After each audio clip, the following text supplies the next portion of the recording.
لوگ نماز اس لیے شروع کرتے ہیں، کہتے ہیں میں 5 نمازیں بھی پڑھتا ہوں، میں صدقات بھی کرتا ہوں، کام میرا پھر نہیں چلتا۔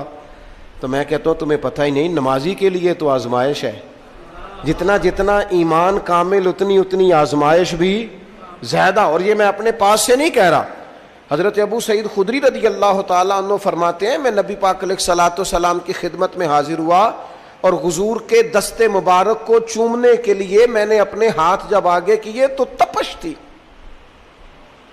تیز بخار تھا نبی پاک کو۔ تو حضرت ابو سعید خدری رضی اللہ تعالیٰ عنہ ارشاد فرماتے ہیں کہ میں نے، یہ سنن ابن ماجہ میں موجود ہے، فرماتے میں نے عرض کیا یا رسول اللہ صلی اللہ علیہ وسلم اتنا تیز بخار؟ حضور فرمانے لگے ہم پر جو آزمائشیں آتی ہیں نا انبیاء پر، وہ عام لوگوں سے دگنا آتی ہیں۔ یہ تو لاڈلے ہیں، یہ تو محبوب ہیں اللہ کے۔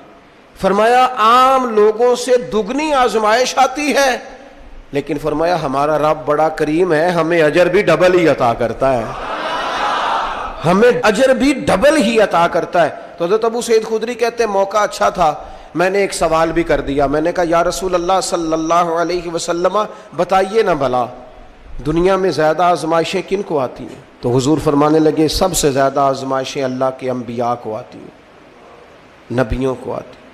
حضور اس کے بعد فرمایا اس کے بعد جو ان کے زیادہ قریب ہوتا ہے اسے آتی ہیں۔ لوگ کیا سمجھیں گے امام حسن کی آزمائش کو؟ لوگ کیسے سمجھیں گے سیدنا امام حسین کی آزمائش کو؟ فرمایا جو ان کے زیادہ قریب ہوتا ہے اسے زیادہ آزمائش آتی ہے۔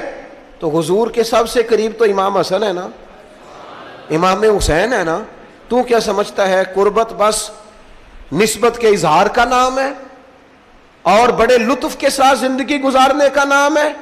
تو نبی پاک علیہ الصلوۃ والسلام نے فرمایا بات بڑی مزے کی ہے، فرمایا پھر اللہ کے بعض بندے تو ایسے ہوتے ہیں جنہیں اللہ فقر میں مبتلا کر دیتا ہے، فرمایا ان کے پاس صرف ایک چادر رہ جاتی ہے، اتنا فقر ان کے پاس آتا ہے، لیکن جو حدیث کے آخری لفظ ہے نا وہ وجد والے ہیں، وہ وجد والے ہیں، وہ سرور والے ہیں۔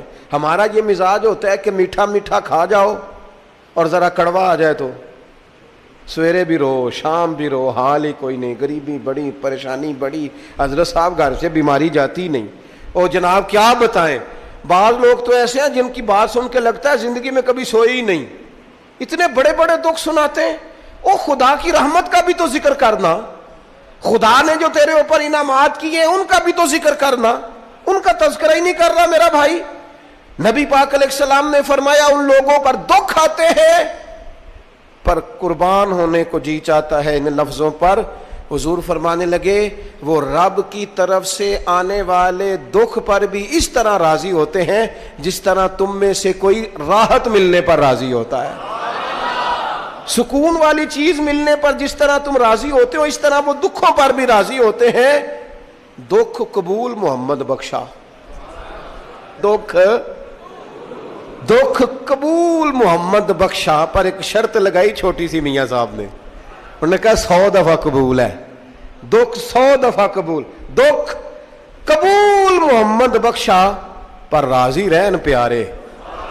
یہ شرط یہ ہے کہ تو راضی رہ، تو راضی رہ، دکھ قبول محمد بخشا، راضی رہن پیارے۔ اور حضرت سلطان صاحب کہنے لگے اساں کیتی ہے جان حوالے رب دے، ایسا عشق کمایا ہے اسی مرن تو پہلو ہی مر گیا، باہو تا مطلب نو پایا ہے۔